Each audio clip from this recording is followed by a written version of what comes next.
आणि जे मूळ वचन आपलं आहे इर्मयाचं 29 अध्याय वचन 11 आणि 12 आणि त्याच्या जोडीला रोम 8:28 हे पण वाचणार आहोत. परमेश्वर म्हणतो, परमेश्वर म्हणतो, तुम्हाविषयी माझ्या मनामध्ये, तुमच्याविषयी माझ्या मनामध्ये जे संकल्प आहेत ते मी जाणतो. मला माहित आहे. ते संकल्प हिताचे आहेत, जे संकल्प हिताचे आहेत, अनिष्टाचे नाही. अनिष्टाचे म्हणजे वाईटाचे नाही. ते संकल्प तुम्हाला तुमच्या भावी सुस्थितीची आशा देणारे आहेत. तुमच्या भावी सुस्थितीची एक चांगली आशा देणारे संकल्प आहे. असा परमेश्वर आमच्याकडे. आज थोडक्यामध्ये आपण वचनाकडे पाहणार आहोत, कारण की मागच्या रविवारी आपण प्रभू भोजन घेऊ शकलो नाही. आज प्रभू भोजन पण आहे, त्यामुळं वेळ आपण बरोबर मॅनेज करूया. रोम 8:28 वाचूया. परंतु आपल्याला ठाऊक आहे की देवावर प्रीती करणाऱ्यास म्हणजे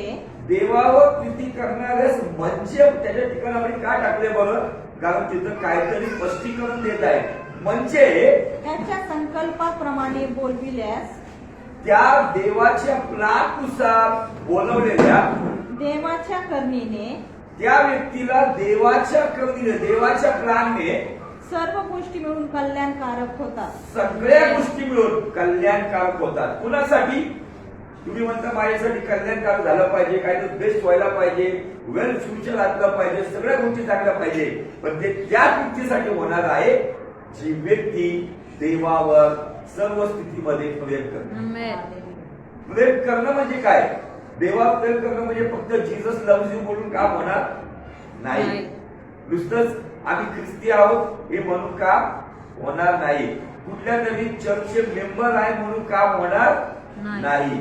तर देवावर प्रेम करणं म्हणजे देवाच्या इच्छेप्रमाणे जीवन जगणं, येशूच्या इच्छेप्रमाणे जीवन जगणं. जरी जग आज एका वेगळ्या स्टाईल मध्ये असेल, जरी आमचे मित्र, आमचे नातेवाईक, आमचे कलिग्स, आमचे ओळखीचे कदाचित एका वेगळ्या स्टाईल मध्ये असेल, पण जर ती गोष्ट देवाला न आवडणारी आहे तर मला सांगू द्या, तर मला त्या गोष्टीचं पालन करणं जे देवाला आवडतं. मी जे देवाला आवडतं, मला सांगू द्या, तुम्ही ज्याच्यावर प्रेम करता त्या व्यक्तीला आवडतं असं जगता का त्याला आवडत नाही असं जगता? निश्चित त्या व्यक्तीला आवडतं असं आम्ही जगतो. जर आम्हाला मनुष्यमध्ये जर अशा पद्धतीने आम्ही जीवन जगतो, तो तर आम्हाला जीवन देणार आमच्या आत्म्याचा बाप आहे. निश्चित काही ना काहीतरी गोष्टी आपल्या जीवनामध्ये असतात, अडचणी असतात, कधीतरी चुकीच्या प्रवाहामध्ये आम्ही असतो. पण जर आम्ही देवाच्या सानिध्यात येतो, त्याच्या मार्गात येतो, तर आमचं एक काम आहे की आम्ही देवाचं वचन नीट ऐकलं पाहिजे आणि वचनानुसार आचरण केलं पाहिजे. बायबल सांगतं ते हिताचे संकल्प किंवा ती सुस्थितीची आशा कोणत्या व्यक्तीसाठी पूर्ण केली जाईल? जो परमेश्वराच्या मनात राहतो, जो परमेश्वराच्या दृष्टीने योग्यतेचा आहे. आम्ही वास्तविक कुणी त्याच्या योग्यतेचं नाहीये, पण योग्यतेचा होण्याचा प्रयत्न तर केला पाहिजे. जर आम्ही प्रयत्न करतो तर परमेश्वर निश्चित कल्याणकारक गोष्टी करतो. तर आज आपण थोडक्यामध्ये एका व्यक्तीचं जीवन पाहणार आहोत आणि त्याच्यावरती आम्ही अनेक संदेश ऐकलेले आहेत. त्याच्यावरती अनेक संदेश तुम्ही युट्यूब वरती ऐकले असेल, प्रचारकाचे ऐकले असेल, संदेशाचे ऐकले असेल, पण आज त्यातला थोडंसं आपण गाभा पाहणार आहोत. तर त्यासाठी जसं आपण मागच्या रविवारी एका स्त्रीचं जीवन पाहिलं की जिला प्रभू येशू ख्रिस्त म्हणाला की ही देखील अब्रामाची कन्या आहे. तिला अब्रामाची कन्या का म्हटलेलं आहे? कारण ती व्यक्ती 18 वर्ष लगातार न चुकता, परिस्थिती जरी बदलली नाही तरी 18 वर्ष वाकलेल्या अवस्थेत देवाच्या मंदिरामध्ये बिफोर टाइम हजर होती. मला सांगू द्या, देवाच्या मंदिरामध्ये वेळेवरती येणं, वेळेच्या आधी येणं याचे ब्लेसिंग आज मी तुम्हाला सांगणार आहे. देवाच्या मंदिरामध्ये आम्ही जर समजा तुम्ही जर म्हणत नाही थिएटरला जायचं कारण आता आम्ही सगळ्या गोष्टी बंद केल्या, तुम्ही जाताय का नाही मला माहित नाही. समजा कुठल्या तरी एखाद्या शोला तुम्ही चाललाय, शोचा टाइम आहे 3 वाजता आणि तिथं दिलेले की बाबा एक्झिट गेट वरती 3:10च्या आधीच होईल, त्याला परमिशन मिळेल. तुम्ही किती वाजता पोहोचला? मग ती किती लांब असो, किती म्हणजे पार सिटीच्या बाहेर का असो, पण अशा ठिकाणामध्ये मनुष्य बिफोर टाइम पोहोचतो. मग ठीक आहे, तुम्ही लांबून येताय, पण जास्तीत जास्त प्रयत्न करा. मी जर त्याच्यावर प्रेम करतो ना, ज्या देवावर मी प्रेम करतो, त्याच्या सानिध्यावर मी प्रेम करतो, त्याच्याकडे जाण्यासाठी मी प्रिपेअर असलो पाहिजे. आज इथे मला सांगू दे की काही लोक लांबून आले, लांबून येऊन ते बिफोर टाइम इथे बसलेले होते. हे आहे देवावर प्रेम करणाऱ्या लोकांची ओळख. आणि जर तुम्ही आणि त्या प्रकारे चाललो तर मला सांगू द्या त्याचे ब्लेसिंग आज काय आहे ते आम्ही पाहायला आहोत. बायबल सांगतं की सर्व गोष्टी मिळून त्या व्यक्तीला कल्याणकारक होतात जे देवावरती प्रेम करतात. ज्या व्यक्तीवरती प्रेम केलं जातं त्याच्या टाइमच्या आधी व्यक्ती पोहोचतो. तर तुम्ही असे प्रेम करणारे व्हा. ठीक आहे, तुमच्याकडे गाडी घोडा नसेल, तुम्ही लांबून येताय तर परमेश्वराला ते माहिती आहे, पण आमच्याकडे जर सगळ्या सुख सुविधा असतील आणि त्या सुविधा असताना देखील आम्ही जर वेळेवरती येत नाही तर कुठंतरी आम्ही आमच्या आचरणातून हे दाखवून देतो की आम्ही त्यांच्यावर फक्त त्या देवावर फक्त नामधारी प्रेम करतो. नामधारी प्रेमी परमेश्वर अजिबात स्वीकारत नाही. एक खरा प्रेमी त्याच्यावरती परमेश्वर प्रेम करतो. स्तोत्र 84 मध्ये दिलेला आहे वचन 2 मध्ये की माझा जीव तुझ्या अंगणासाठी झुरत आहे. जसं आजच्या जगामध्ये एखाद्याचं ब्रेकअप होतं किंवा काय होतं, त्याच्यामध्ये त्या व्यक्तीची शरीरयष्टी जशी खालावत जाते, जसं त्याच्या चेहऱ्यावर 12 वाजले दिसतात, त्याच्यावरून जगाला कळते की याला झुरणी लागली. तसंच पवित्र शास्त्र सांगतं की तो स्तोत्र करता म्हणतो की माझा जीव तुझ्या मंदिराच्या अंगणात येण्यासाठी झुकतोय. आम्हाला आज प्रेम करणं म्हणजे काय? प्रेम बलिदान देतं. प्रेम घेत नाही, प्रेम देतं. प्रेमाची व्याख्याच ही आहे की प्रेम देतं. म्हणून योहान 3:16 सांगतं की देवाने पुत्र दिला, पुत्राने बलिदान दिलं, पवित्र आत्मा दिला, पवित्र आत्म्याने वरदान आणि फळं देखील दिले. स्वर्ग देतच आहे. आम्ही तिथं मागतोय म्हणून तो देतच आहे. ती प्रीती आहे. प्रीतीचं स्वरूप जे आहे, जगातली प्रीती नाश करणारी आहे. जगाची प्रीती स्वार्थ पाहत आहे. जगाची प्रीती नाशाकडे घेऊन जात आहे. पण पवित्र प्रीती त्या ठिकाणामध्ये बलिदान देते. जर तुम्ही आणि मी त्याच्यावर खरंच प्रीती करणारे आहोत तर आज मला सांगू द्या की आम्ही आमच्या झोपेचं बलिदान दिलं पाहिजे. आम्ही संडेला आम्ही 3-3 चर्चेत घेतो. दुपारचे 2 तास आराम करू शकतो, पण नाही. पण जसं सकाळचं चर्च संपलं ते संपून घरी जाता जाता 2-2:30 होतात. जेवण करत 3 वाजतात. पण ते 3 ते 5 त्या वेळेमध्ये मला एवढ्यात यायचं, तिथून मला ताडीवाला बोलत सगळं प्लॅनिंग आणि प्रेम याच्यामध्ये ते 2 तासही कमी पडतात. तर मला सांगू द्या की प्रीती देवावर तुम्ही प्रेम करताना तर तुम्हाला काहीतरी बलिदान द्यावं लागेल. त्याच्यासाठी तुम्हाला तुमच्या फ्रेंडशिप सोडावी लागेल. जर तुम्हाला खरंच ख्रिस्ताचे लेकर पाडायचे तर तुम्हाला तुमची जगिक संगती सोडावी लागेल. जे चुकीचे लोक तुमचा टाइम खातात, जे तुम्हाला संगती देण्यासाठी रुकावट करतात, त्यांची दोस्ती तोडावी लागेल. त्यावेळेस स्वर्गाचा देव येशू ख्रिस्ताचे तुम्ही बेस्ट फ्रेंड म्हणता. आमेन, हालेलुया, प्रेज द लॉर्ड. माझी इतकी दोस्त होते ना, मी जेव्हा घरातून निघतो ना, मला जसं प्रभू कळलं त्या दिवसापासून मी आता पास लावतात, पण मी तोंडाला रुमाल बांधून बाहेर उठतो की मी ओळखू नये. त्याचं एवढे जंक्शन आहेत, एवढे स्टेशन आहेत ना, जर मला नानापेठ पासून जर कॅब पण जायचं म्हटलं तर एवढे स्टॉप आहेत, कमीत कमी 2-2.5 तास घालू शकतो मी. पण मला माहिती मला जिथं जायचंय त्याला महत्व आहे, माझ्या देवाला महत्व आहे. त्याच्यामुळे तिथं आधी पाळण्याचा प्रयत्न करतो. त्याच्यामुळं मला आज थोडी विनंती आहे की तुम्ही जर त्याच्यावर प्रेम करता तर ज्या देवावर प्रेम करता ऍटलिस्ट वेळेमध्ये वर्षीपर्यंत पोहोचण्याचा प्रयत्न करा. Hallelujah, praise the Lord. जाऊया आपण लुकाचं 19 अध्याय.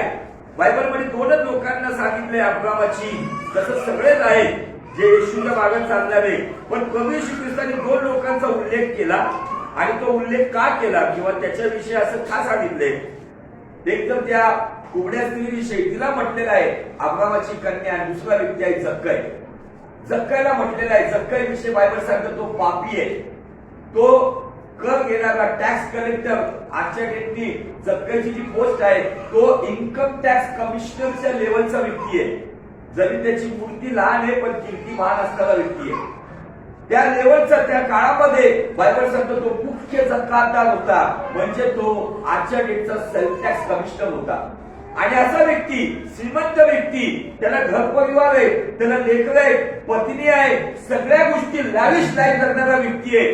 परंतु एक दिवशी ज्या वेळेला बायबल सांगतं, वाचूया जक्कयाचं उदाहरण 19:1 पासून पुढे. त्याने यरीहोत प्रवेश केला व त्यातून तो पुढे जात होता. खाली बस पुढे. तेव्हा पहा, जक्कय नावाचा कुणी एक मोबाईल कमी मनुष्य करते.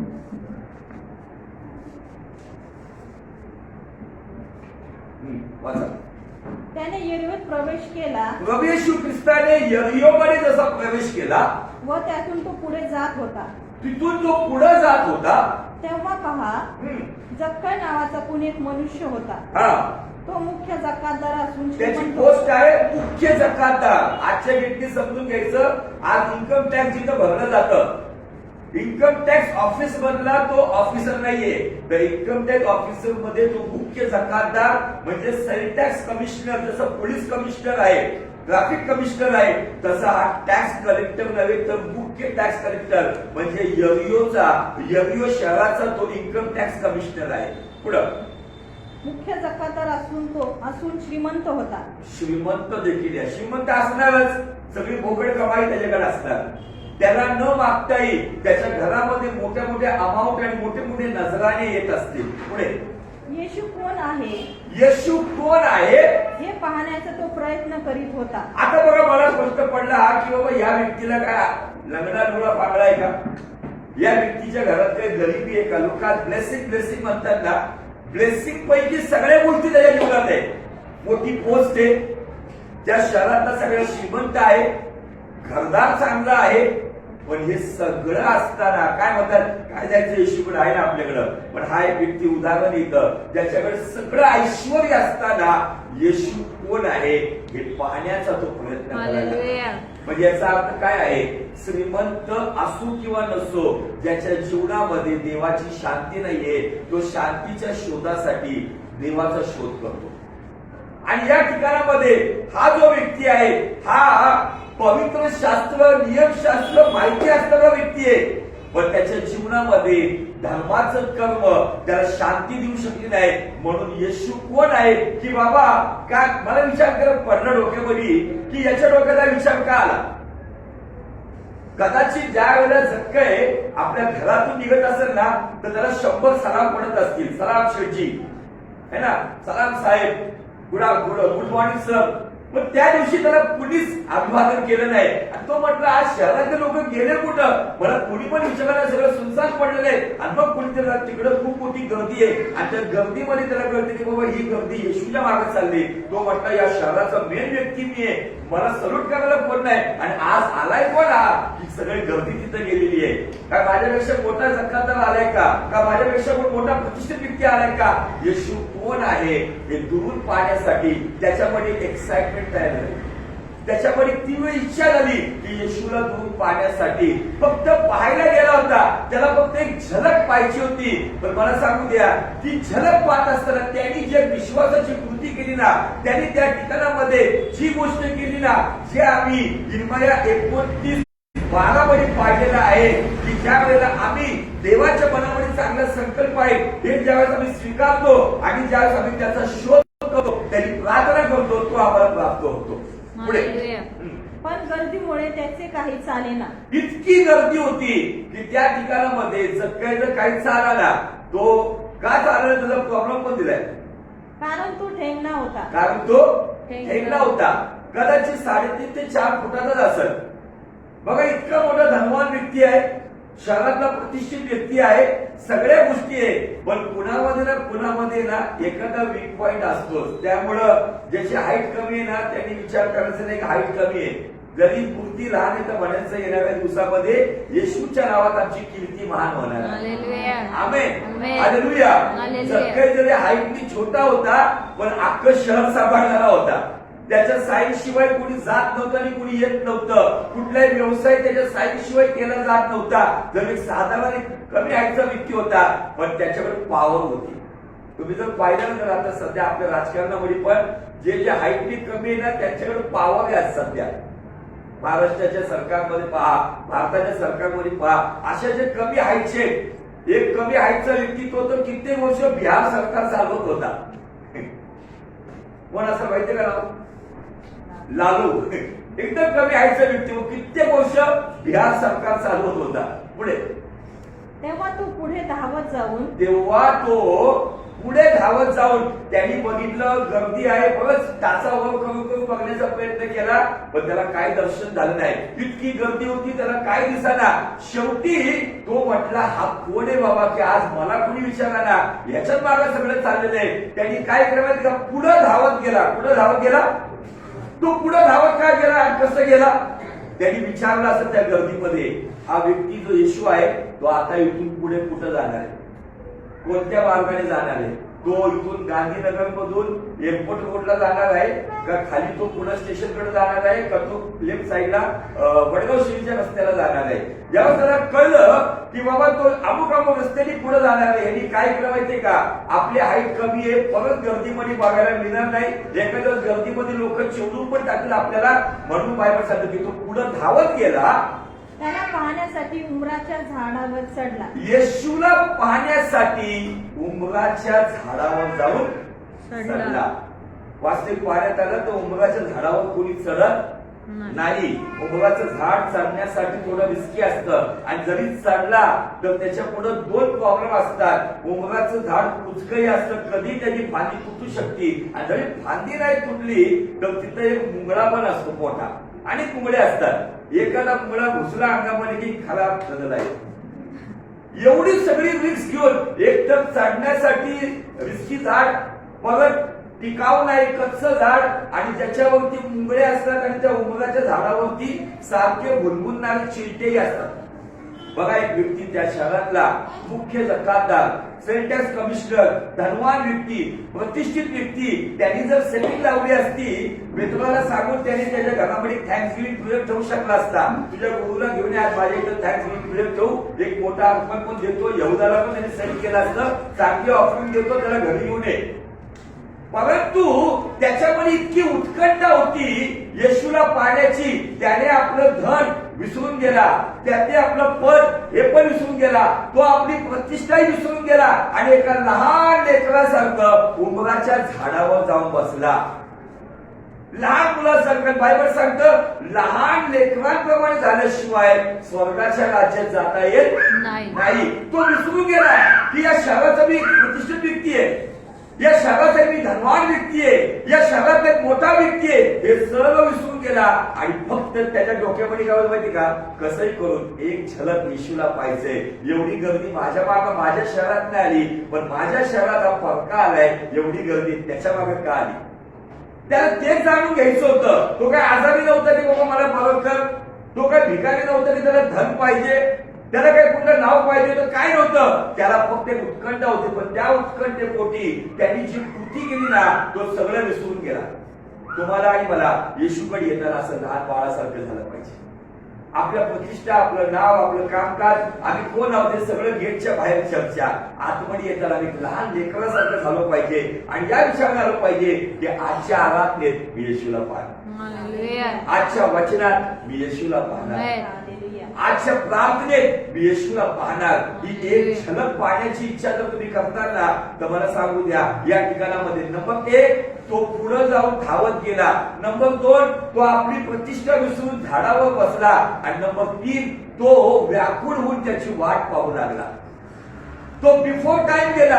येशू ख्रिस्त त्या रस्त्याने जाण्याच्या पूर्वी तो त्या ठिकाणामध्ये येशूची वाट पाहतो. तर बायबलचं वचन सांगतं, जो धीराने त्याची वाट पाहतो, बायबल सांगतं तो तर 40 मिळतो, परमेश्वर त्याच्याकडे वळतो.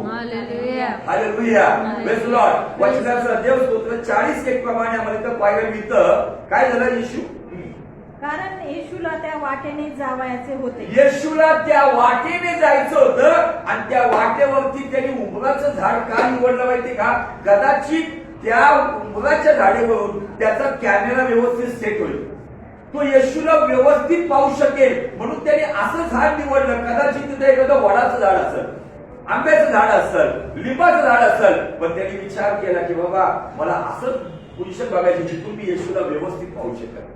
तुम्ही आणि मी आज तुमच्या जीवनामध्ये अनेक अडचणी आहेत, पण त्या परिस्थितीतून तुम्ही येशूकडे फोकस करण्यासाठी तुमचं जीवन तसं सेट केलं पाहिजे.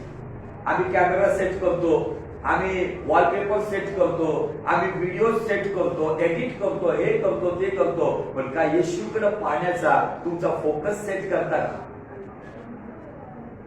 येशूकडे पाहण्याचा तुमचा दृष्टिकोन तुम्ही सेट करता का? जक्कायला येशू विषयी एवढं ठीकठाक माहित नव्हतं, फक्त जक्कायला एकच आश्चर्यकारी गोष्ट होती की माझ्या शहरात एवढी गर्दी माझ्या मागे नव्हती, ही गर्दी याच्या मागे काय? आणि त्या लालसेपोटी तो तिथं गेला आणि त्याने माहिती काढली की येशू इथून आले, येशूला त्या वाटेने जावायचं होतं, म्हणून अशा ठिकाणी वाटलं जिथून तो येशूला परफेक्ट पाहू शकत. त्यांनी हा विचार नाही केला की माझी हाईट कमी आहे. आम्ही कधी कधी कारणच नाही देतो, माझा हाच प्रॉब्लेम आहे, माझा तोच प्रॉब्लेम आहे. मला सांगू दे, जो कारण देतो त्याच्या जीवनात काम कधी होणार नाही, परंतु जो कारण न देता त्याचे सोल्युशन काढून मग रिक्स घेऊन त्या मुलाच्या झाडावर जाऊन जो बसला, त्या ठिकाणामध्ये काय झालं पहा. मग येशू त्या ठिकाणी येताच, मग येशू ख्रिस्त त्या ठिकाणामध्ये येताच दृष्टी वर करून त्याला म्हणाला, दृष्टीवर करून त्याला म्हणाला, जक्कय त्वरा करून खाली ये. जक्कय त्वरा करून खाली ये. हालेलुया. त्याला तो शॉकच बसला असेल. मी फक्त एक झलक पाहायसाठी कदाचित लागून त्याला चेहरा पाहिजे होता, पण काय झालं माहितीये का, त्या दिवशी त्या ठिकाणामध्ये तो पुढे गेला धावत. बिफोर टाइम, तुम्ही बिफोर टाइम चर्चमध्ये येताना परमेश्वर वचनाद्वारे तुमच्याशी थेट संपर्क साधतो. जर तुम्ही बिफोर टाइम त्याच्या सान्निध्यात येताना परमेश्वर, तुम्ही फक्त त्याला पाण्याची अपेक्षा करता, परंतु तो तुमच्याशी बोलायला. बायबल सांगतं, सृष्टीकर्त्या देवाने ज्याच्या मुखातून शब्द निघाला, सृष्टीची निर्मिती झाली, ते आशीर्वादित तोंड उघडून त्यांनी जक्कयाचं नाव घेतलं. त्या गर्दीमध्ये हजारो लोक होते, लाखो लोक होते, धनवान लोक होते, पण त्या गर्दीमध्ये त्यांनी कुणाचं नाव नाही घेतलं, कारण येशूला माहितीये इथं बिफोर टाइम माझी वाट कोण बघते. जर तुम्ही मंदिरात येताना त्यावेळेला येशूला माहिती की राईट टाइम कोण बसलेले, कोण बिफोर टाइम आलेले, त्या व्यक्तीला येशू ख्रिस्त वचनाद्वारे ब्लेस करतो. म्हणून लाईटली घेऊ नका, गांभीर्याने त्या गोष्टीला महत्व द्या. जर तुम्ही सिरियसली त्याला महत्व देतो ना, या ठिकाणामध्ये प्रभू येशू ख्रिस्ताने त्या गर्दीमध्ये त्या झाडाखाली तो आल्यानंतर कदाचित त्या झाडाखाली, उंबराच्या झाडाखाली कुणी थांबत पण नाही. येशू ख्रिस्त त्या झाडाखाली थांबला आणि त्यांनी दृष्टी वर केली. आम्ही पाहतो की आम्ही दृष्टी वर करतो की आम्हाला सहाय्य कुठून येते, पण इथं बायबलमध्ये येशूने दृष्टी वर केली, कारण त्याला माहिती होते इथे एक व्यक्ती आहे जो मला पाहण्यासाठी, माझं फक्त एक झलक पाहण्यासाठी तरसत आहे, तो तहानेला आहे मला पाहण्यासाठी. येशू ख्रिस्ताला फक्त तुम्ही पाहायला येतात, पण मला सांगू देतो तुमचं जीवन बदलेल. प्रॉफिट काय झाला माहितीये का, त्याला फक्त झलक पाहिजे होती येशूची दूर, पण येशूने डायरेक्ट चेहरा त्याच्याकडे केला. येशूचा आशीर्वादित तेजोमय चेहरा जक्कयाने पाहिला. त्याचे डोळे, त्याचे गाल, त्याचे कान, त्याची दाढी, त्याचे केस, ते सुंदर रूप पाहून जक्कय तर मोहित झाला. आणि जक्कय जसं काय त्या ठिकाणावर इतका आकर्षित झाला. आणि ज्या वेळेला प्रभू येशू ख्रिस्ताने नाव घेतलं, जक्कया त्वरा करून खाली ये, मला आज तुझ्या घरी यायचं. काय होतं माहिती, तुम्ही ज्या देवाच्या टायमिंगशी येता, ज्या तुम्ही देवाच्या वेळेशी येता, ज्या त्याच्यावर तुम्ही प्रेम करता, तर परमेश्वर तुमच्या अंतःकरणाशी बोलतो आणि त्याच्यामुळे काय होतं माहितीये का, तो तुमच्या घरी सुद्धा त्याचा अभिषेक होतो. त्याची इच्छा काय होती, येशूला माहिती नव्हती ना जक्कयाची इच्छा काय, फक्त एक झलक बघायचं. आजचा येशू आत्ताचा एखादा खूप आता भारी भारी येशूच्या लेवलवरचे सेवक आले, एक झलक दिली असती, एक सेल्फी काढली असती, चल चाललं. पण येशू हा त्याला जाणत होता की हा माझी खरोखरच मनापासून वाट पाहतोय. त्यांनी फक्त अपेक्षा केली बघायची. येशू म्हणला, तू फक्त बघायची अपेक्षा केली, मी तुझ्या घरी उतरवायची अपेक्षा करतो. हालेलुया. जर तुम्ही अशा पद्धतीने येताना, तुमच्यासाठी जे आम्ही रोम 8 अट्टल पाहिलेलं आहे, परमेश्वराला प्रीती करणाऱ्यास, त्याच्या संकल्पाप्रमाणे बोलल्यास सर्व गोष्टी मिळून कल्याणकारक होतात. जक्कयाला कल्याणकारक गोष्ट हीच होती की त्या जक्कयाच्या घरी येशू यायला तयार आहे. इतकं स्पीडने तो त्या झाडावर उतरला आणि येशू बरोबर कदाचित त्या शहरातून जात असताना लोक येशूकडे यायला धडपडत होते, स्पर्श करायला धडपडत होते, पण येशूने स्वतःहून त्याच्या खांद्यावर ते हात टाकला असेल. येशू त्याला सोबत घेऊन त्याच्या घरी गेला असेल. सगळी गर्दी, सगळा त्याचा एरिया सगळ्या गर्दीने भरला असेल आणि येशू ख्रिस्त त्याच्या घरी गेला आणि येशूने त्याला काही संदेश दिला नाही, एकही त्याला संदेश दिला नाही की जक्कय तू जक्कातदार आहे, तू पापी आहे, तू हे सोडून टाक, तू ते सोडून टाक, दारू सोडून टाक, मित्र सोडून टाक, बोकड कमाई घ्यायची सोडून टाक, काही बोलला नाही.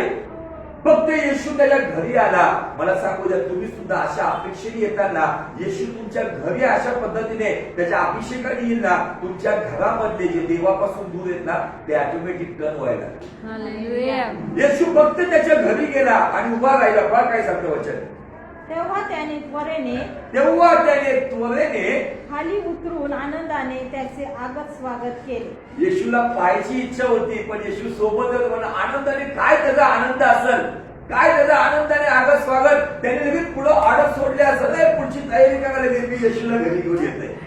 हा पुढे हे पाहून सर्व लोक कुरकुर करू लागले. आता हे पाहून सगळे लोक कुरकुर करायला लागले. कारण काय लोकांना एखाद्याचं जीवन बदलतं त्यात इंटरेस्ट नसतो.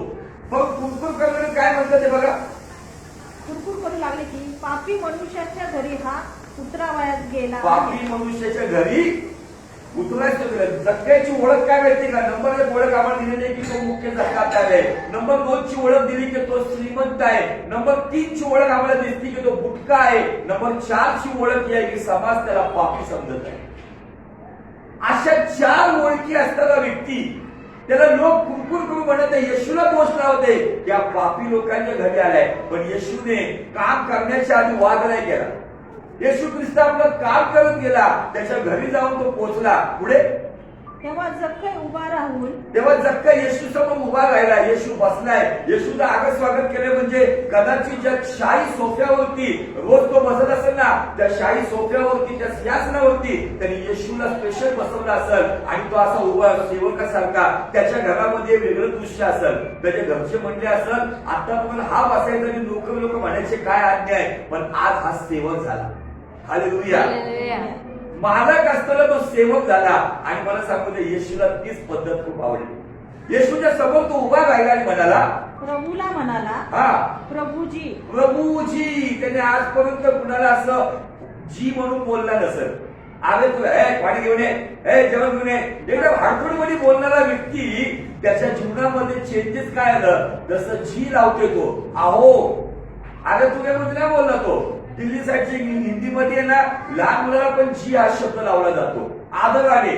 जी बोलिये जी, क्या करू जी. तिथं तो प्रभू जी म्हणतोय. त्याला घरच्या लोकांना पण शॉक पडला. जर पहिले हा बसले आणि आणून बसवले दाढीवाल्याला, सगळ्यावर बसलाय आणि त्याच्यासमोर झुकतोय आणि म्हणतोय प्रभूजी.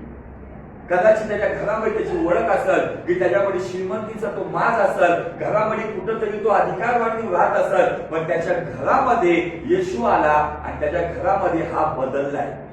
मग मी एक ख्रिस्ती असल्यामुळं माझ्या घरात कसं राहतोय याची पण आठवण ठेवली पाहिजे.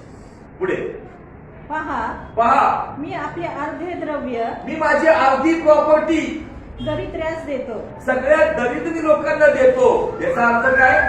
येशू ख्रिस्त आल्यावरती त्याची आकड बदलली. जो आकडमध्ये होता ना तो नम्र झाला. दुसरा बदल काय झाला? तो काय म्हणतोय, मी माझी अर्धी प्रॉपर्टी गरिबांना देतो, दरिद्र्यांना देतो. याचा अर्थ याच्या पहिले त्याला दरिद्री कधी दिसले नाही. येशू ख्रिस्त जेव्हा तिथं आला ना, तर येशू प्रमाणे कळवळ्याचं हृदय त्याला मिळालं आणि त्याचे डोळे उघडले. त्याला गरीब दिसायला लागले. पुढं, आणि मी अन्यायाने कोणाचे काही घेतले असेल तर, आणि अन्यायाने जर मी कुणाचं काही, तर काय म्हणतो माहिती का? म्हणजे त्याने ऍक्सेप्ट केलं की मी अन्यायाने कुणाकडून जर टॅक्स मध्ये, कर घेण्यामध्ये 10 रुपयाच्या जागी मी 100 घेतले असेल, जर कुणाचं अन्यायाने मी जर काय घेतलं असेल तर ते चौपट परत करीतो. आता हा चौपट परत करण्याचा भाग वेगळा आहे. मी कधीतरी त्याचा रेफरन्स देईल कारण त्यात वेळ खूप जाईल. चौपट परत करण्याचा एक नियमशास्त्राचा एक भाग आहे जो परमेश्वराने मोशेला दिला होता की इस्रायल लोकांना सांग की जर अन्यायाने जर तुम्ही कुणाचं घेता तर त्याला चौपट म्हणजे 1/5 भरून द्यायचा. जर कुणाचा 1 रुपया अन्यायाने घेतला ना तर नियम असा होता की त्याला 5 रुपये द्यायचे. आणि जक्कायला हे माहिती होतं. म्हणजे मी सुरुवातीला म्हटलं त्याला पवित्र शास्त्र माहिती होतं, नियमशास्त्र माहिती होतं, पण आचरणात नव्हतं. आज ख्रिस्ती कुटुंबाची हीच अवस्था आहे. ज्याला ख्रिस्ताचं कुटुंबामध्ये राहत असताना त्याला पवित्र शास्त्र माहिती आहे पण आचरणात खूप कमी आहे. तो पालन करणारा व्यक्ती नव्हता, फक्त वाचणारा व्यक्ती होता. जसं काय लोक आम्ही फिल्मी चॅनलमध्ये पाहतो की जसं त्यांचे उपास सुरू झाल्यावरती ते म्हणतात आज उपास सुरू झालेला आहे, उपास संपल्या नव्हती, मग तुझा काटा काढतो. हे धर्माचं कर्म आहे. परंतु सगळं ह्याच पद्धतीने होता. पण तो काय म्हणतो, कुणाचं एक घेतलंय तर मी त्याला एक पंचमांश भरून देतो. पुढे येशूने त्याला म्हटले, हा, आज या घराला तारण प्राप्त झाले आहे. येशूने म्हटलं की आज या घराला, तारण प्राप्त. कारण घराचा कुटुंब, घरामध्ये प्रॉब्लेम बाकी कुणाच्या नव्हता, प्रॉब्लेम या माणसामध्ये होता. जर असा माणूस बदलतो म्हटल्यावरती ऑटोमॅटिक बायको त्याला घरात आल्याबरोबर तिची थरथर पाय कापत असेल, बायको विचार करत काय बोलतो, मुलं एकदम घाबरत असेल. त्यांनी बघितलं आज घरचं वातावरण एकदम शांतिमय वातावरण आहे. जर घरचा कुटुंब प्रमुख जो आकडू होता, जो बदलला, ज्याला अन्याय करण्याचं कळत होतं, त्याचं हृदय बदललं, त्याच्या डोळ्यामध्ये दरिद्री कधी दिसले नाही, त्याचे डोळे उघडले, त्याचं हृदय बदललं. आणि एवढंच नाही की त्यांनी फक्त घेण्यासाठी हात पुढे केले होते, त्याची बूटही बदलली. तो देणारा नाही, त्या दिवशीपासून देणारा बनला. त्यांनी फक्त हा निर्णय घेतलाय. त्यांनी हे काम केलंय का? नंतर झाला असं पिछेपुढे आम्ही पाहतो, लोक येतात झटकायकडून ज्यांनी घेतलं नाही. त्या दिवशी एवढ्या शहरामध्ये जसं एटीएम मशीनच्या समोर लोक थांबतात, तसं झटकायच्या घराबाहेर लाईन लागली होती. एटीएमला काय म्हणतात, ऑल टाइम मनी. त्या दिवशी जक्काई एटीएम झाला असेल त्या ठिकाणामध्ये, कुणाही घेतलं पण नसल, ते पण उभे राहिले असेल. माझे 50 घेतले, 50. तो पण आनंदाने म्हटलं चल 2.5 घेऊन जातो. पण त्यांनी फक्त एक निर्णय घेतला. काम केलं का तिथं? त्यांनी फक्त निर्णय घेतला. तर म्हणतो आज या घराला तारण प्राप्त झाले. आणि पुढे कारण हाही अब्रामाचा पुत्र आहे. कारण हाही, याच्या आधी पण बरेच होऊन गेले, जितके पण देवाच्या मार्गावर चाललेत ना. म्हणून यहुदी लोकांना घमंड होता, आम्ही अब्रामाचे लेकर आहे. म्हणून येशू ख्रिस्त त्यांना म्हणाला, तुमचा बाप अब्राम हा माझे दिवस पाहण्यासाठी आनंदी होता. त्यांनी पाहिलं. अब्रामासाठी परमेश्वर दगडापासून पण लेकरं बनवू शकतो. पण या यहुद्यांमध्ये धर्माचं कर्मकांड होतं. त्यांना असं वाटायचं आम्हीच खरे आहोत. परंतु येशू ख्रिस्ताने यहुद्यांना नाही म्हटला, येशू ख्रिस्ताने या पापी व्यक्तीला म्हटला. येशू ख्रिस्त त्या कुबड्या स्त्रीला म्हणाला, कारण त्याच्या आधी पण जे यहुदी ते अब्रामाचे पुत्र होते, जे देवाच्या मार्गावर चालले. या ठिकाणामध्ये तो म्हणतो की हाही अब्रामाचा पुत्र आहे. मग का त्याला अब्रामाचा पुत्र म्हटलेलं आहे? तर त्याचं एकमेव कारण आहे, निर्णय. तुमचे निर्णय, आज मी वाईट पुत्र सोडणार, हा निर्णय अब्रामाचा पुत्र होता. तुमचा निर्णय, मी आज नशा पाणी सोडणार, मी वाईट गोष्टी सोडणार, निर्णय. मला सांगू द्या, परमेश्वर तुमच्या आणि माझ्या निर्णयाची कदर करतो. याचं एक उत्तम उदाहरण आहे. जक्कयाने कृती केलीच नव्हती, फक्त निर्णय घेतला. प्रभू, मी अन्यायाने कुणाचं घेतलं त्याला चौपट करतो. मी दरिद्र्यांना माझी अर्धी प्रॉपर्टी वाटून टाकतो. मी कुणावरती इथून पुढे जुलूम करणार नाही. फक्त हा निर्णय, परमेश्वर तुमच्या निर्णयाची कदर करतो. आणि निर्णय त्या घेतल्यामुळं बायबल सांगतं की पवित्र शास्त्र सांगतं की हाही अब्रामाचा पुत्र आहे. त्या 18 वर्षापासून कुबड्या स्त्रीला ते काय सांगितलं? कारण अब्रामाचा धीर तिच्यामध्ये होता. तिच्यामध्ये अब्रामाचा धीर दिसल्यामुळं परमेश्वर येशू तिला म्हणतो या अब्रामाची कन्या ही पण. आणि ह्याला म्हणताय हाही अब्रामाचा पुत्र. का म्हटलंय त्याला त्या ठिकाणामध्ये? कारण त्यावेळेला जक्कयामध्ये येशू ख्रिस्ताला जसं उत्पत्ती 12 मध्ये अब्रामाने निर्णय घेतला, आपला बाप मरण पावल्यावर तो आपलं कुटुंब घेऊन परमेश्वराच्या मागे निघाला. एक निर्णय घेणाऱ्या व्यक्तीची परमेश्वर कदर करतो आणि त्याला अब्रामाचा पुत्र आणि अब्रामाची कन्या म्हणतो. हालेलुया. या गोष्टी प्रभू ख्रिस्त म्हणा अब्रामाची कूस पण आहे. तो भिकारी लाजर मेला, तो अब्रामाच्या कुशीत गेला लोकात, आणि तो धनवान मेला, तो नरकाच्या अग्नीत गेला. त्याने आयुष्यभर एन्जॉय आणि आयुष केली. पण ते आयुष्यभर एन्जॉय आणि आयुष, चांगले चांगले मित्र त्याच्याकडे होते, रोजच्या पार्ट्या चालायच्या, सगळं ऐश्वर्य होतं. पण ते ऐश्वर्य त्याला नरकाच्या अग्नीत घेऊन गेलं. परंतु जो भिकारी लाजर होता, वाईट परिस्थिती होता, पण तो अब्रामाच्या कुशीत गेला. तुम्ही आणि मी अब्रामाच्या कुशीत म्हणजे सुखलोकात देवाच्या राज्यात कधी जाऊ? ज्यासाठी अब्रामाचे पुत्र आणि कन्या म्हटले जाऊ. अब्रामाचे पुत्र आणि कन्या होतो ना, तर त्यातून देवाबरोबर आमचं एक नातं होतं. ते काय नातं होतं माहितीये का? बायबल सांगतं अब्राम हा देवाचा मित्र होता. हालेलुया. आम्ही देवाचे बेस्ट फ्रेंड होतो. आणि येशू ख्रिस्ताच्या बलिदानावर विश्वास ठेवून तारणाच्या द्वारे आम्ही देवाचे पुत्र होतो. एका साईडने पुत्र, एका साईडने मित्र. नाण्याच्या दोन्ही बाजू आहे. नाण्याची एक बाजू अमाऊंट दाखवते, कॉईनची एक बाजू अमाऊंट दाखवते, कॉईनची दुसरी बाजू सरकार दाखवते. ज्याने अब्रामाचा पुत्र म्हणून ज्या वेळेला देवाच्या राज्यामध्ये देवाचा मित्र बनतो ना, त्यावेळेला मला एक व्हॅल्यू मिळते, मला एक किंमत मिळते. कॉईनची एक बाजू किंमत. जसं एक जपानचं एक लिहिलं जातं, 5 जपानचं 5 दिलं जातं. आणि येशूच्या बलिदानावर विश्वास ठेवून सगळ्या अयोग्य गोष्टी सोडून मी येशूच्या मागे जेव्हा चालतो ना, त्यावेळेला मी त्याचा पुत्र, अधिकार मिळतो मला, सरकार. हालेलुया. Praise the Lord. त्याच्यामुळे एवढ्या गोष्टी मी तुम्हाला सांगते, त्याला लाईटली घेऊ नका, कारण देवाची इच्छा आहे की अब्रामाचा पुत्र त्यांनी जक्कायला म्हटले. आता थोड्या वेळामध्ये ज्यांचे बॅप्तिस्म झालेले ते प्रभू भोजन घेणार आहे, त्यांनी आपल्या जीवनाचं आत्मपरिक्षण करावं. का मी अब्रामाचा पुत्र आणि अब्रामाची कन्या होण्यासारखं, का आज मी अयोग्य गोष्टी सोडण्याचा निर्णय घेऊन मी प्रभू भोजनामध्ये सहभागी होईल. जर मी व्यसन करत असेल आणि मला प्रभूने यायला मला आज कुठं डेअरिंग नाहीये, तर निर्णय घ्या, प्रभू हे व्यसन मी आज तुझ्या नावाने आज माझ्या जीवनातून बलिदान देऊन टाकत आहे. मला तुझ्या व्यसनाची गरज आहे, तुझ्या आत्म्याची नशा मला पाहिजे. ही व्यसन माझ्यात काम करणार नाही.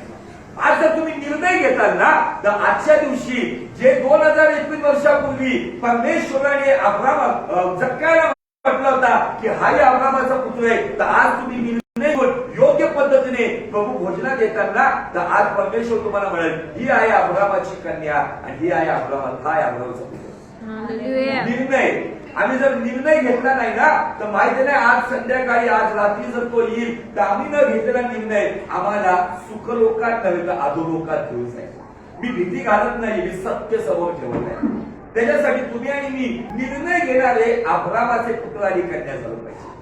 वास्तविक जक्काईने असं काही केलं नाही, फक्त बोलला आणि परमेश्वराला कळलं हा वरपांगी बोलत नाहीये, हा आतून बोलतोय आणि निश्चित हे करणार आहे. आणि ते करणार म्हणून प्रभू उठला आणि मग म्हटला या कुटुंबाला, हा व्यक्ती बदलल्यामुळे लोक म्हणतात ना, प्रभू येशूवर विश्वास ठेव म्हणजे तुझे आणि तुझ्या घराण्याचे तारण होईल. पहिले माझं तारण होणं गरजेचं आहे, मी बदलणं गरजेचं आहे. माझ्या मुलांच्या बदलावासाठी मी जबाबदार आहे. नुसती मुलांसाठी प्रार्थना करून द्या म्हणतात आई वडील, त्याच्याने मुलं बदलणार नाही. आई वडिलांनी स्वतः मुलांसमोर ख्रिस्ताचे अनुयायी आहेत अशा स्वरूपाने जर जीवन जगले ना, ऑटोमॅटिक आई वडिलांचं अनुयायी असलेलं जीवन पाहून लेकरं ऑटोमॅटिक त्याचं अनुकरण करायला लागतात. हालेलुया. Praise the Lord. तर माझ्यातच त्या गोष्टी नाहीये, तर मी कुठल्याही पास्टर कडून माझ्या मुलासाठी प्रार्थना करून चमत्कार होणार नाही. तर मला स्वतः येशू सारखं व्हायला पाहिजे. कारण एका मेसेज मध्ये खूप सुंदर शब्द बोलले, जागृती म्हणजे काय, जागृतीचा अर्थ काय, रिवायवल म्हणजे काय, संजीवन म्हणजे काय. तर संजीवन म्हणजे काय, कुठंतरी खूप गर्दी जमा होणं, भूत निघणं, आरोग्य मिळणं, ह्याला संजीवन नाही म्हणत. संजीवन म्हणजे आमचं जीवन येशू प्रमाणे होतं. माझं जीवन येशू प्रमाणे मी जगायचं. पवित्र कोणी नाहीये, पण पवित्र बनण्याची प्रॅक्टिस करत असताना जे प्रॅक्टिस करताना सापडतील ना, त्यांनाच तो जीवन झाला आहे. कोण म्हणाला मी उद्या सोडते, मी परवा सोडतो, पुढच्या महिन्यात सोडतो, अशा लोकांसाठी प्रभू काम करणार नाही. जे आज निर्णय घेऊन आजपासून प्रॅक्टिस करतील, मला सांगू द्या, ही प्रॅक्टिस त्यांना पुढे जाऊन एक सामर्थ्य पुरवून त्यांच्यामध्ये सहनशक्ती देईल, त्यांच्यामध्ये नियंत्रणाचा आत्मा येईल, त्याच्यामध्ये अशा प्रकारे प्रभू कंट्रोल देईल की इथून पुढे त्या अशा चुकीच्या गोष्टीला बळी पडणार नाही. आमेन. या आज आपण त्या मेजामध्ये जाणार आहोत. आपल्या